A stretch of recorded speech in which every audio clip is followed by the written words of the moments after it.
Hi, this is Damien Marie AtHope, and I am an axiological atheist, which can simply be understood as a value theory or a value science atheist. And today, we're going to chat a little bit about Turkey spreading early paganism around 9,000 years ago. So let's go. DNA reflects westward movement of people from the Near East around 9,000 years ago, especially from Turkey, spreading early paganism as it went. Of course, this paganism was a part of the agricultural revolution. And by leapfrogging from island to island across the northern Mediterranean, Neolithic people were able to quickly spread their farming lifestyle across southern Europe, some 9,000 years ago.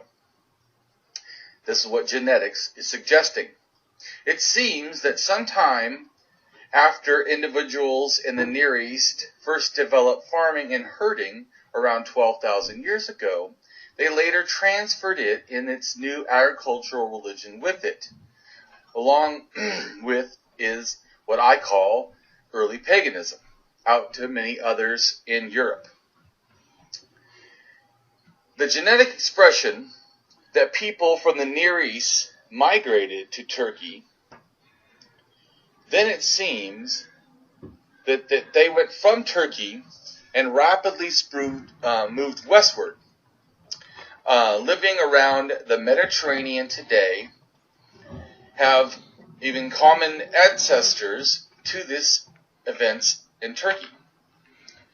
But the genes diverge at two main different sets, with the Greeks and the islanders like them, and also such as Crete, forming a strong genetic bridge, in a sense, to the rest of Greek and Sicily and Italy, and from there in north into Europe, coming from Turkey. And genetics of modern-day Egyptians, Libyans, Tuscans, and Moroccans form a separate genetic branch. Thus, two distinct paths lacking much genetic mingling once they separated their ways from north and south from Turkey. However, there is some evidence, such as blades from the Neolithic settlements in Tuscany, made from volcanic glass that comes from isolated islands near Sicily. Agriculture and its new Neolithic religion of early paganism spread across the land through Central and Northern Europe at a rate about half a mile a year, thus in a sense taking a millennia to journey from the Balkans into Germany. But the Mediterranean was quite different, with the new paganism farmers jumping from island to island, getting from Italy all the way to Portugal in the space of around 6 generations. Religious beliefs often don't stay as just beliefs, or into the what we call belief-sounding category, as in something that you were impressed with so much that you came to believe. As if it was something chosen temporary that we saw evidence for, and then could be needed, it could be changed. No, this is not how general belief are when it comes to religion. They're held as unchangeable claims. Thus, this is a different kind of belief, because it's not a belief in a sense built off of rationality or evidence. And thus, in a sense, they are not easily changed with rationality and evidence. But it doesn't mean it can't be done. No, what is common is religious beliefs is that they are completely infused into the person's identity. Thus, it is not what they believe, it is more seen as a factor of who they are. What this means is if there is later challenge, or even they are given reason to let the belief go, this is largely seen as destructive, because the belief is mixed with the person's identity, making them feel it is an identity loss. It is not, in a sense, just a possible loss of a belief, but it's a deep, perceived personal identity crisis.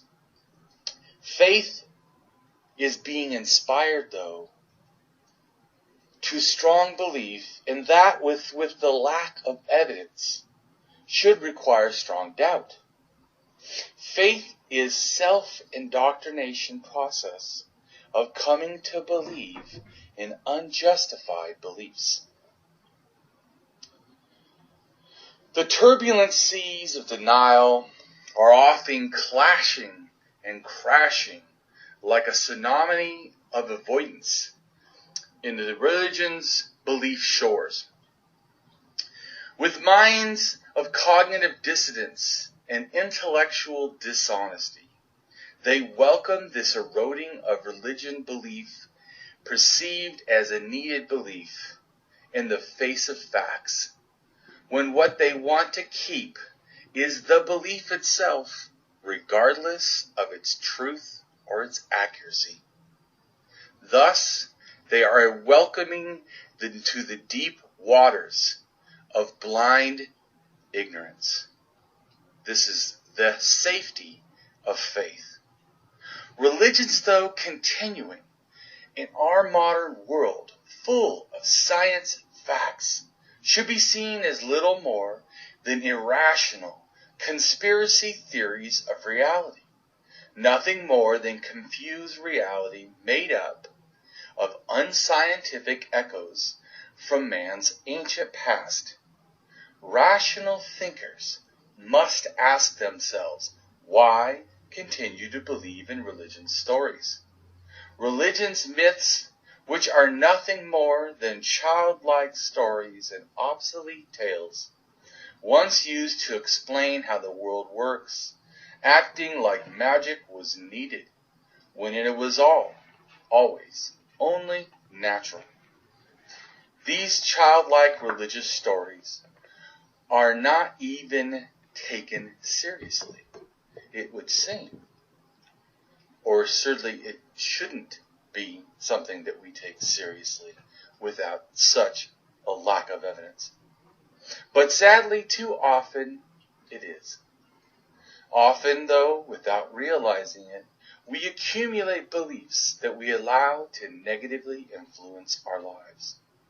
In order to bring about a new caring awareness, we need to be willing to alter skewed beliefs.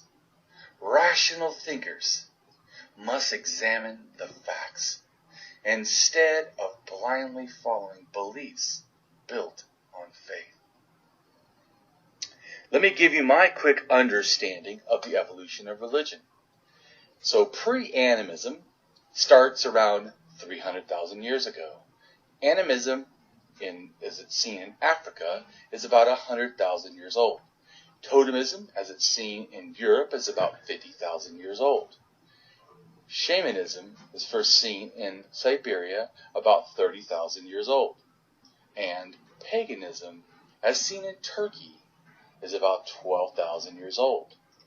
Then you have progressed organized religion, as seen in Egypt, around 5,000 years ago. Speaking of Egypt, the first dynasty of Egypt is 5,150 years ago. Current world religions are sometime after 4,000 years ago, with many of them close to 2,000 years ago. The early atheists doubting that there's evidence of is at least 2,600 years ago. So let me talk a little bit about paganism. So paganism, such as beginning in Turkey about 12,000 years ago, we have evidence of Gobleki Tepe, which is the first human-made temple, and it's somewhere around 12,000 years ago. Asceticism and the creations of goddesses, and I believe probably animal gods, is about 12,000 years ago. Somewhere from that to, you also think that somewhere around 7,000 years ago or after is about the time of male gods, I believe. And this early paganism, to me, is almost like a package of two beliefs. Kind of a, well, maybe even more than that, but in a sense, kind of a paganistic shamanism. So it's more shaman-based, less pagan.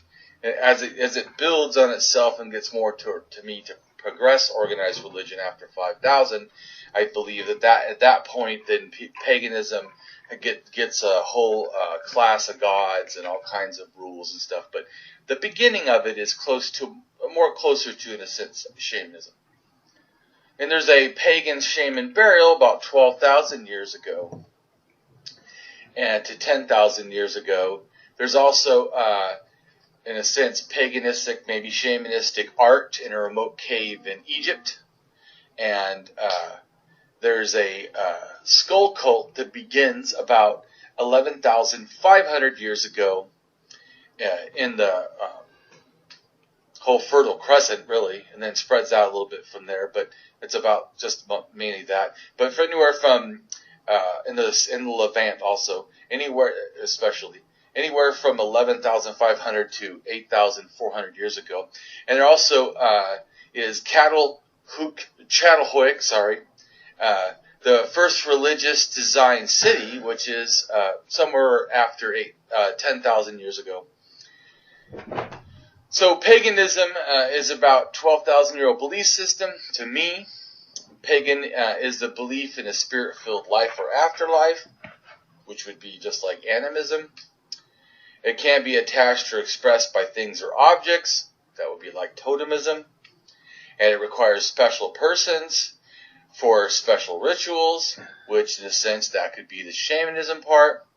And to connect to the spirit world life or afterlife, and our guide are supported by a god or goddess. The addition to me of the god, goddess, or a magical supreme being of some kind, or supreme spirits, that they're basically like gods. I think that that's like the beginning of what happens when paganism begins. So in Turkey, the first evidence, I think, for paganism definitely is the Göbekli Tepe, the first human temple. And in Turkey, there's also, evidence of paganism, like I said, at the first religious city, at Çatalhöyük.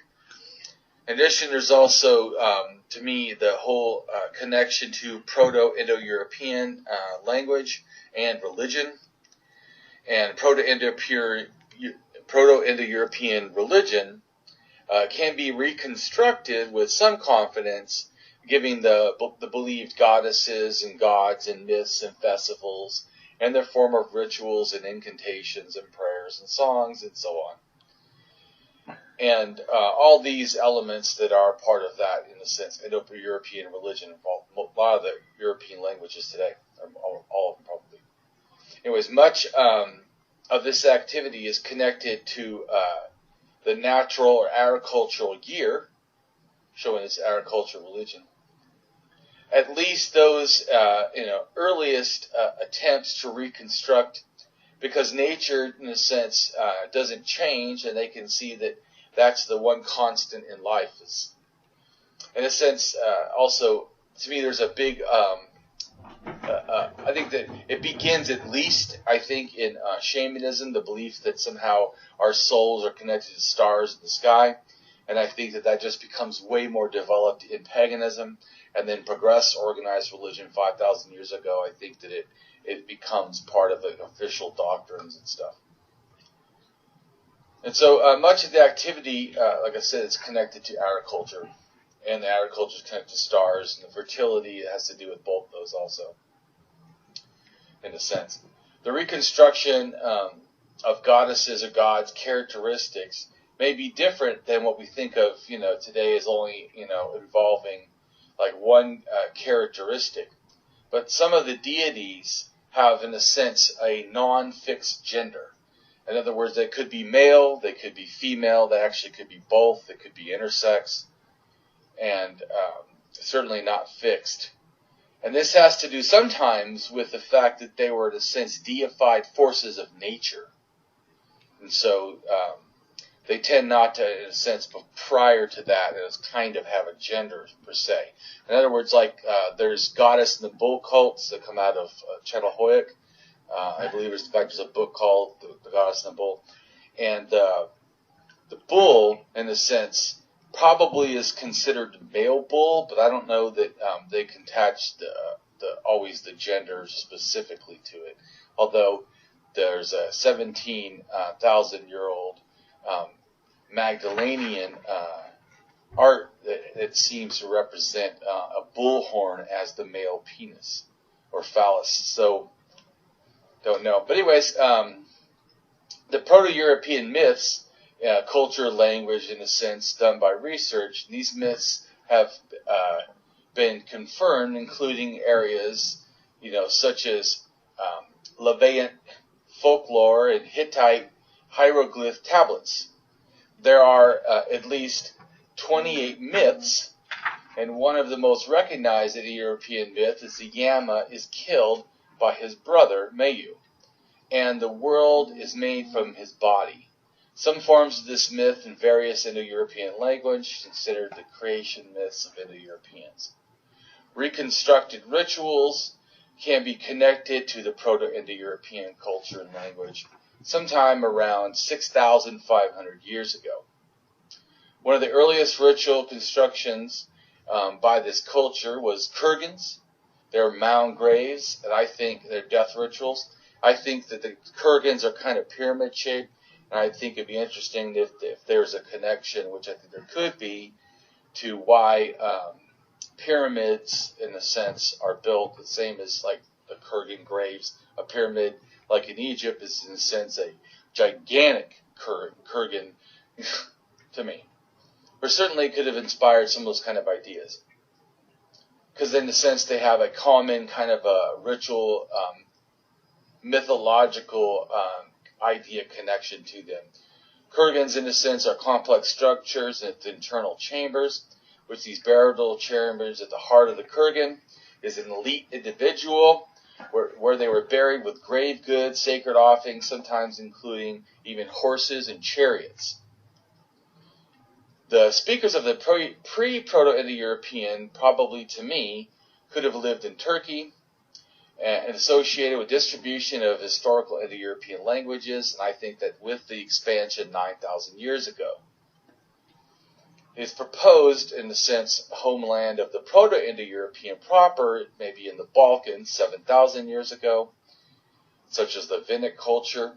The Proto-Indo-European religion seems to stretch back at least around 6,000 years ago, likely though much further, and I believe paganism is, like I said, approximately 12,000. So early kurgans date to somewhere between around 6,000 years ago and the Proto-Indo-European Caucasian area. In fact, around 7,000 years ago, the appearance of a pre-Kurgan in Siberia, which I think there could be a deep connection with these ideas coming from Siberia or the Altai region. Around 7,000 years ago to 2,500 years ago and beyond, kurgans were built in an ancient tradition in southern Siberia and Central Asia. Along displayed continuity with arcane forming methods. Kurgans, as a culture, were divided archaeologically into different subcultures, such as, and going into Europe and stuff, such as Timber Grave, Pit Grave, Scythian, Smartan, Kudish, Kavich. Anyways, kurgans have been found from the Altai Mountains to the Cossacks, to the Ukraine, Romania, Bulgaria. Around 5,000 years ago, kurgans were used in Ukraine and Russia, and they were flat, unformed grassland areas, and they spread their migration eastern and central, northern Europe, Turkey, and beyond. Thank you, and have a great day.